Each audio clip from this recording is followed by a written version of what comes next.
চিন্তা করি আত্মীয় স্বজন সব ত্যাগ করে দিচ্ছি শুধু এই ভিডিওর মধ্যে নামে। তবে আমার একটা ইচ্ছা ছিল যে কিছু একটা করে দেয়া দিল, নিজের বড় করি না, যে আল্লাহর রহমত আমরা দোয়া বাপে আমার ভালোই এত বড় করে দিছে, এতে আলহামদুলিল্লাহ। আমি আর বাপের কাছে কিচ্ছু চাই না। আর দাদা যদি আর বাপের দিত আর বাপে হারে দিত, কিন্তু আলী করে দিছে এতে আলহামদুলিল্লাহ। সবাই দোয়া করে আর বাপে আরে কিছু করে দিতে পারে না করি আর বাপে দিয়ে আইতে পারি।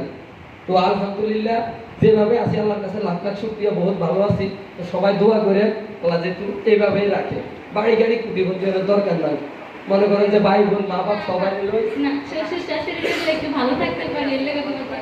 এটাই তো কইতে পারছি যে আর মা বাপ ভাই বোন বউ সবাই যেহেতু চারটা ডাইল খেয়ে থাকতে পারে। তো সবাই দোয়া করে। তোমরা ঝগড়া শেষ হয়েছে?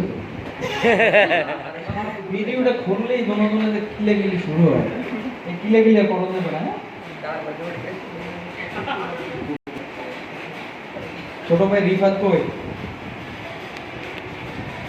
রিফাত আসো। আসলে এমন একটা ওই যে ঠান্ডা জ্বর হইলে যেটা হয় আর কি, একজনকে তিনজন দেখে। তো রিফাত কি অবস্থা? জার্নি ভালো চলছে?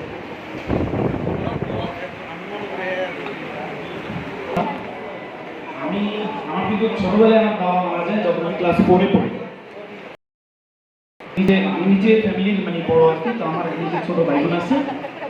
তো কিন্তু আমি ছোট থেকেই আমার ফ্যামিলিটা ক্লাস 5 থেকে আমি গান গাইতাম, বিভিন্ন জায়গায় গান গায়ে গায়ে আমি ফ্যামিলি চালাইতাম। তো ভাইয়া কিন্তু হচ্ছে আমার মানে চাচাতো বোনের জামাই হয়। আমার বাড়ি হচ্ছে নোয়াখালী সোনামীতে। তো ভাই দেখতো যে আমি ফানি ভিডিও বানাইতাম। এমনও গেছে যে আমি আমার বন্ধুর বাড়িতে আমি 11টা বাজে গেছি, বন্ধু আমার বলতে যে আমি আসতেছি, আমি তুই তো অভিনয় তোরই করতে।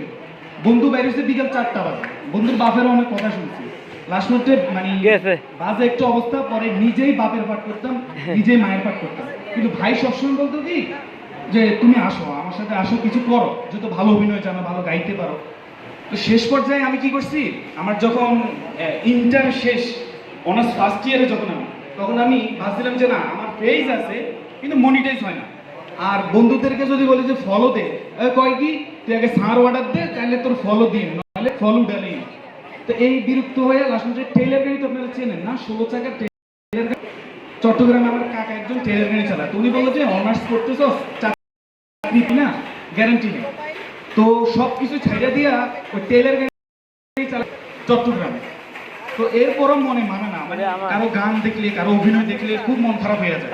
পরে ভাবলাম যে না আবার কিছু করি। তারপরে আমাদের ওই যে সোনাইমুড়ির কাবিলা ভাই, আপনারা সবাই চেনেন, পলাশ ভাই, ওনার কাছে গেছিলাম। উনি বলছিলেন যে প্রথমে টাকা পয়সা দেওয়া যাবে না, 3 বছর থাকতে হবে। তারপরে ভাবলাম যে না আমি ফ্যামিলির বড়, আমার অনেক দায়িত্ব আছে। এক বছর আগ থেকে মানে বলতেছে তুমি ভালো কিছু করবা। ওদের অফিসে দাঁড়াই সাজ্জাদ ভাইয়ের আমি ফোন দিই।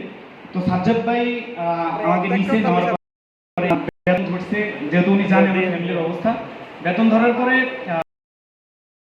বলে দিচ্ছে যে তুমি তো তোমার মেইন ইচ্ছে হচ্ছে তুমি মালিক হবা বা কন্টেন্ট ক্রিয়েটর, সোজা বাংলা যেটা বলছি।